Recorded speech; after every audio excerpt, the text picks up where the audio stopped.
আল্লাহর ওলি ছাড়া নবী পাবি না রে দিওয়ানা। আল্লাহর ওলি ছাড়া নবী পাবি না। আল্লাহ বলেন কোরআন পাকে, যদি পেতে চাও আমাকে গিয়ে ধরো নবীর দামান খানা রে দিওয়ানা। আল্লাহর নবী ছাড়া খোদা পাবি না।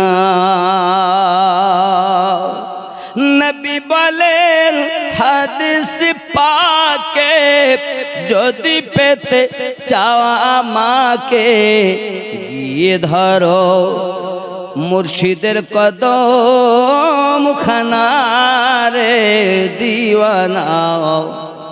মুর্শিদ দিবেন নবীর ঠিকানা।